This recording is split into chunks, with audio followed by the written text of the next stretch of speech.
ہاتھی بھی خود بخود بن گیا, اونٹ بھی خود بخود بن گیا, اور پرندے بھی خود بخود بن گئے, مرغیاں بھی خود بخود بن گئیں, انڈے بھی خود بخود دے رہی ہیں, انڈوں پہ بیٹھنے کا عمل بھی آٹومیٹیکلی سیکھ لیا, 21 دن تک گھمانا بھی خود بخود سیکھ لیا. مجھے وہ میرا ایڈیٹر ہے نا بیان سنتا ہے, کہتا ہے یہ انڈوں کی مثالیں بہت ہو گئی, میں نکال رہا ہوں بیان سے. پچھلے بیان میں انڈے کی مثال آئی تھی, اس نے بیان سے ہی نکال دی, تو اس کو نکالنے کی اجازت نہیں. مرغی جب تک انڈا دیتی رہے گی, انڈے کی مثالیں مارکیٹ میں چلتی رہیں گی, اور مرغی کا ایک ایک انڈا اور اس انڈے پہ مرغی کا بیٹھنا, اور مرغی کا اس انڈے کو 12 گھنٹے سے گھمانا, اور پھر چوزا نکلنا, اور چوزا نکل کے, چوزا نکلتا کیسے ہے آخری دن نا, جب چوزا تیار ہوتا ہے, وہ چھلکے کا خول بہت مضبوط ہوتا ہے, چھلکا جو ہے نا مرغی کا, چوزے جو انڈے کا چھلکا ہے بڑا مضبوط ہوتا ہے, اور مرغی کے جو چوزا ہے اس کی چونچ بہت نازک ہوتی ہے. یہ ایک بڑا سوال ہے یار, یہ کمبخت اتنا مضبوط خول توڑ کے نکلتا کیسے ہے, نکلتا کیسے؟ پتا چلا یہ تحقیق سے کہ آخری دن جس دن نکلنا ہوتا ہے نا, اس کی نوک پہ ایک دھار پیدا ہوتی ہے تیز چونچ پہ, اس دھار سے وہ انڈا توڑتا ہے اور وہ دھار اس کی ختم. یار ایسی مینجمنٹ یار, یہ ایوالو ہوا ہے, یہ ارتقا. کہ تم خدا کے انکار کرتے ہوئے تمہیں شرم نہیں آتی؟ ہم سوچتے تھے نا اللہ نے جہنم کی آگ بنائی ہے, ہمیں بڑا حیرانگی ہوتی تھی. اب جب دیکھتے ہیں نا کہ یار خدا کے جو منکر لوگ ہیں وہ جرم کتنا بڑا کر رہے ہیں, تو واقعی ان کے لیے آگ ہی ٹھیک ہے. اللہ کہے گا انہی سائنسدانوں کے ساتھ اس آگ میں جلو جنہوں نے خدا کے وجود کا انکار کیا ہے, انہی کے ساتھ جلو اس آگ میں جا کے. اتفاق اتفاق. پھر بھی میں بتاؤں سائنس مجبور ہے یہ کہنے پر کہ ایسے ہوا ہے. وجہ کیا ہے کہ انہوں نے تو خدا کا ماننا ہی نہیں ہے نا. وہ کہتے ہیں سائنس تو مذہب کی دنیا مذہب سے بحث ہی نہیں کرتی, تو کوئی نہ کوئی لاجک بیان کرنی ہے, تو وہ بیان کر دیں گے جی ہوتا ہی ہے کہ وہ آخری دن میں کوئی ایسے ہو سکتا ہے کوئی کیلشیم زیادہ آ جاتا ہو چونچ میں, تو ابے ہم کب کہہ رہے ہیں کہ نہیں آتا, لیکن آخری دن میں ہی کیوں آ رہا ہے, جس دن اس نے نکلنا ہے انڈے سے. تو جب تک دنیا میں انڈا رہے گا, جب تک مرغی رہے گی, مرغی انڈا دے گی, 21ویں دن چوزے انڈے سے باہر نکلے گا, پھر مرغی اس کو پالے گی, اور پہلے دن سے مرغی دانا توڑ توڑ کے اپنے بچے کو کھلائے گی. یہ سارے انڈے ڈاروین کے منہ پہ ایک ایک انڈا زور زور سے چماٹ مارتا رہے گا, اور بتاتا رہے گا بتا یہ کون ہے جس نے مجھے بنایا, یہ کیسے آٹومیٹیکلی وجود میں آ گیا سب کچھ, یہ پورا نظام. نہیں آ رہی میرا خیال ہے بات سمجھ میں؟ دیکھو جس کو خدا پر ایمان لانا ہوتا ہے نا, ایک ایک مثال پکار پکار کے کہہ رہی ہوتی ہے کہ مجھے کوئی پیدا کرنے والا ہے, بشرطے کہ کھوپڑی صحیح کام کر رہی ہو, دل کی آنکھیں کھلی ہوئی ہوں. اللہ کا شکر ہے میں بچپن سے یہ چیزیں دیکھتا ہوں, میں بار بار, کیونکہ میں نے 8ویں میں پڑھا تھا ڈاروین کا تھیوری, بہت زیادہ میں اس سے وہ بوکھلا گیا تھا کہ یار یہ کیا ہے, مذہب کچھ اور کہہ رہا ہے, سائنس کچھ اور کہہ رہی ہے. اس وقت سے میں نے غور کرنا شروع کیا, ایک ایک چیز کو دیکھتا تھا کہ یہ کیسے ہو گیا, یہ کیسے ہو گیا, یہ کیسے ہو گیا. اس دن میرے پاس ایک ڈاکٹر صاحب ہے, میں ان کو مرغی انڈوں پہ بیٹھی ہوئی تھی, لے جا کے دکھا دی ان کو. میں نے کہا دیکھ لے. میں نے کہا ڈاکٹر تو صرف یہ بتائے گا کہ انڈے میں کتنے پروٹین ہوتے ہیں, اچھے والے کون سے ہیں, برے والے کون سے ہیں, اور کتنے انڈے کھانے چاہیے. یہ ڈاکٹر کا ٹاپک ہے. مذہب کا ٹاپک یہ, اللہ نے ایک جگہ بھی نہیں کہا کہ انڈے میں اتنے پروٹین ہے, دودھ میں اتنے پروٹین ہے. نہ نہ, اللہ کہتا ہے کہ میں نے کہا جو میرا ٹاپک ہے, میں تو مذہبی اسکالر ہوں نا, میرا ٹاپک ہے ڈاکٹر صاحب یہ جو انڈوں پہ مرغی بیٹھی ہوئی ہے نا, ڈاکٹر سے تو میں نے انڈوں کے بارے میں نالج لے لی تھی جو اس کے پاس علم ہے کہ کتنے انڈے روزانہ کھانے چاہیے. ڈاکٹروں کی مختلف آ رہے ہیں, کوئی کہتے 2 انڈے کھاؤ گے, 4 انڈے کھاؤ گے, کہتے ہیں ورزش زیادہ کر دو 6 انڈے بھی کھا لو. وہ مختلف قسم کی رپورٹیں, اب اپنی ذمہ داری پہ آپ نے کھانے ہیں, ٹھیک ہے نا, وہ ڈاکٹر سے پوچھیں. ڈاکٹرس کو ہم نے چھوڑ لیا. اب ہم نے کہا ڈاکٹر صاحب ہماری بھی کچھ فیلڈ ہے, اب کچھ باتیں ہم آپ کو بتائیں گے انڈوں سے, آپ تو صرف انڈے کھانا کتنا ہے, چھلکے کا کیا کرنا ہے یہی بتاؤ گے نا. قرآن اس حوالے سے انڈے پہ غور کرنے کا حکم نہیں دیتا. قرآن اس کائنات پہ غور کرنے کا حکم کسی اور نقطۂ نظر سے دیتا ہے کہ یہ خود بخود نہیں ہو سکتا. میں نے کہا مجھے ایک بات بتاؤ, یہ مرغی بیٹھی ہوئی ہے اور دوسری مرغی ہمارے دوسرے ڈڑبے میں وہ چوزوں کو پال رہی تھی. میں نے کہا اب میں نے دانا ڈالا, فوراً مرغی نے دانا اٹھا کے نا ایسے اس کو ریزہ ریزہ کر کے نیچے ڈالا تاکہ بچے کھائیں. میں نے کہا تو پہلی دفعہ اس نے بچے پیدا کیے ہیں, اس کی نہ اماں نے سکھایا, باپ تو مرغا وہ لونڈا گھوم رہا ہے وہاں دیکھو آپ, اس کو تو ان چیزوں سے فرصت ہی نہیں ہے. بچے وہ تو اپنا کام پورا کر کے پتلی گلی سے نکل لیتا ہے, اس کو تو اس سے کوئی غرض ہی نہیں ہے کون پال رہا ہے, کہ اس کو تو انجوائے کر رہا ہے لائف.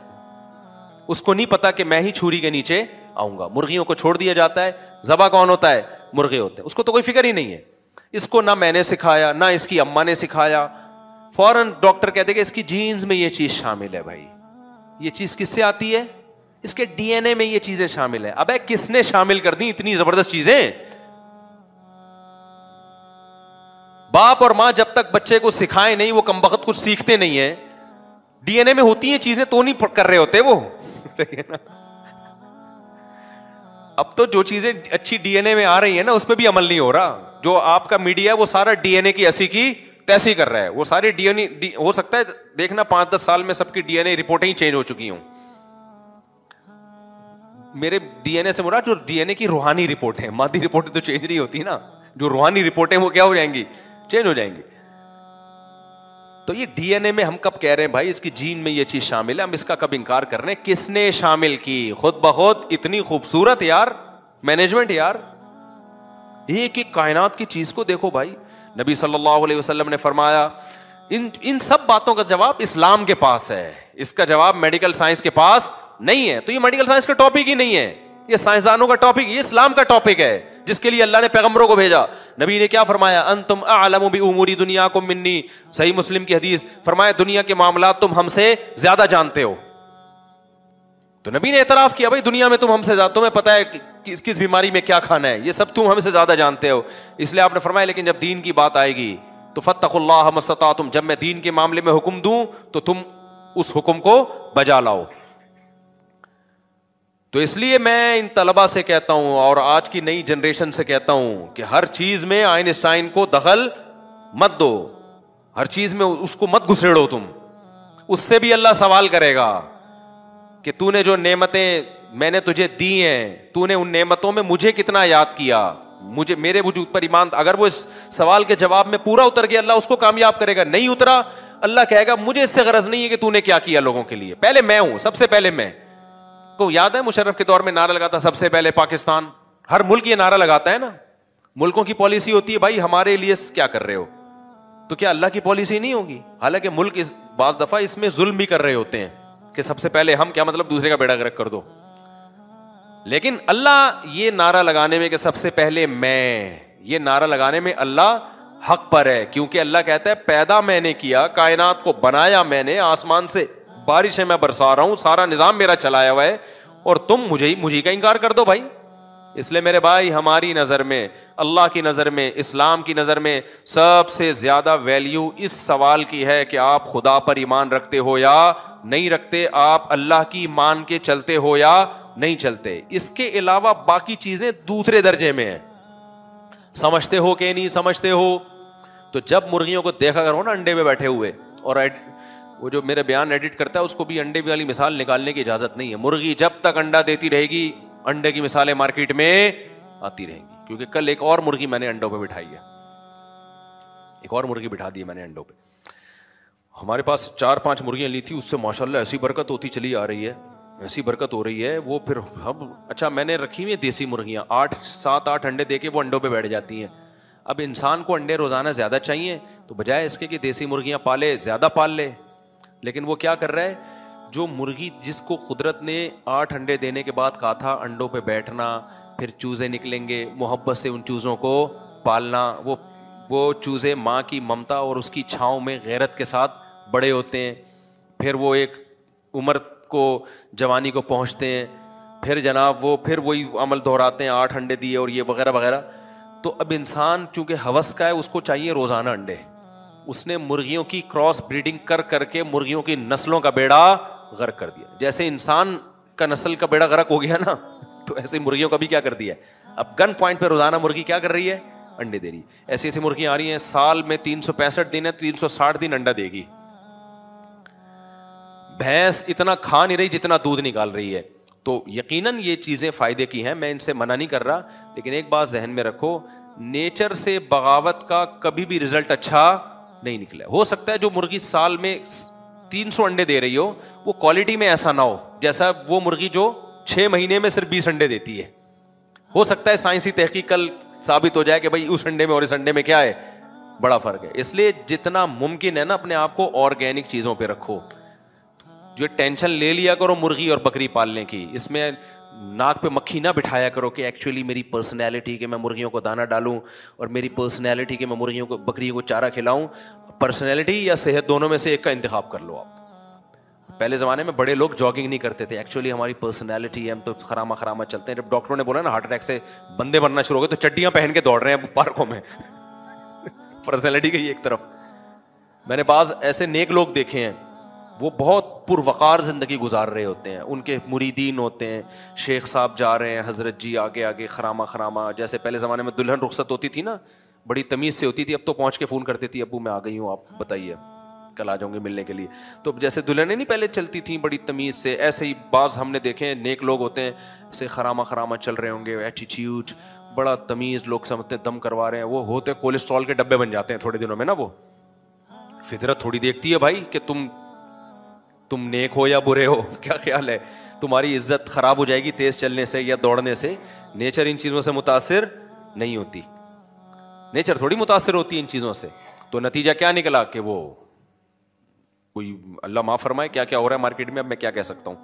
بیمار ہو گئے, ہارٹ اٹیک ہو گیا, ڈاکٹر نے بولا چل بھائی بھاگو. اب ان کو شرم آ رہی ہے, مرید کیا بولیں گے, یار ہم بھاگ رہے ہیں, اتنے بڑے بزرگوں کے بھاگ رہے ہیں. تو اس لیے شروع ہی سے نا یہ بزرگی کا لبادہ انسان رکھے ہی نہیں. مجھ سے لوگ آ کے پوچھتے ہیں آپ سنا ہے بڑے اللہ والے, میں نے کہا ہم آپ جیسے ہی مسجد, ہو سکتا ہے تھوڑے سے آپ سے اچھے, ہو سکتا ہے تھوڑے سے آپ سے برے ہوں, ہمیں تو پتہ نہیں ہماری بخشش ہوگی کہ نہیں ہوگی. تو زیادہ نیک بننے کی ضرورت اس زمانے میں ہے ہی نہیں. بزرگی کا جو کانسیپٹ ہم لوگوں نے مسلط کر لیا ہے نا, بزرگ کا مطلب گناہ سے بچتا ہو, اللہ کا ذکر کرتا ہو, اللہ سے دعائیں مانگتا ہو, مشکل اور حاجات میں توکل کس پہ کرتا ہو, اللہ پہ کرتا ہو. بڑے جم جائے, ویٹ اٹھائے, بھاگے دوڑے, یہ بھی ضروری ہے. اگر بالکل اتنے میٹھے بن جاؤ گے نا کہ اتنے اچھے ایٹیٹیوڈ, بعض لوگوں نے اخلاق پر اتنے بیانات کر لیے ہیں, اب وہ لڑ ہی نہیں سکتے کسی سے. وہ لڑیں گے ان کی ویڈیو وائرل ہو جائے گی, دیکھو پھڈا کر رہا ہے. ہمیں تو کہتے ہیں اتنے اچھے اخلاق, خود ہم نے اتنے اچھے اخلاق کبھی بیان ہی نہیں کیا. ہمیں پتہ ہے یار کل ہمارا بھی جھگڑا ہو سکتا ہے, اور پاکستان میں جھگڑے میں اگر گالیاں نہ مت دو بری بات ہے گالیاں دینا. حدیث میں آتا ہے منافق کی علامت ہے جب جھگڑا کرتا ہے تو گالیاں دیتا ہے. اس حدیث کا مطلب یہ ہے کہ دلائل نہیں ہوتے اس کے پاس, گالیاں دیتا ہے ڈائریکٹ. اس حدیث کا یہ مفہوم ہے. دلائل ہوتے نہیں ہے, بحث مباحثہ ہے تو گالیاں دینے پہ آتا ہے نا, بدماشیوں پہ. جس کے پاس دلائل ہوتے ہیں اس کو ضرورت نہیں ہوتی. لیکن اس سے ہٹ کے بعض دفعہ نئی نئی گالیاں مارکیٹ میں آ رہی ہیں. معین اختر نے کہا تھا نا کہ انور مقصود نے پوچھا, میری انور مقصود سے کچھ دن پہلے ملاقات ہوئی, میں نے ان سے کہا کہ وہ آپ کا میں نے پروگرام دیکھا تھا انور معین اختر والا. انور مقصود نے معین اختر سے پوچھا کہ آپ کے ماموں کیا کرتے ہیں, اس نے کہا گالیاں دیتے ہیں اور کچھ کام نہیں. تو مالک مکان کرایہ نہیں دے رہا تھا تو پولیس کو بلوا لیا, تو ماموں نے پولیس کو گالیاں دینا شروع کر دی. تو ایسے ایسے پارٹس کو گالیاں دی پولیس والوں کے کہ پولیس والے کہتے ہیں کہ وہ آ کے پوچھ رہے تھے یہ والے پارٹس تو ہم نے کبھی سنے نہیں ہے یار, یہ کون سے پارٹس. تو بعض دفعہ ہوتا ہی ہے کہ پاکستان کا ماحول ایسا ہے کہ شرافت ہے ہی نہیں, ہے ہی نہیں بھائی. آپ کو غصہ بھی کرنا پڑتا ہے. گالیاں نہ دیا کرو, بہت بری بات ہے, میں بھی دیتا نہیں ہوں الحمدللہ, اللہ کا فضل ہے, اللہ نے بچایا ہوا. اور بچوں کو تو بالکل ہی سوال ہی پیدا نہیں تو یہ گالی بھی نکال لیں. لیکن ایک مثال دے رہا ہوں میں,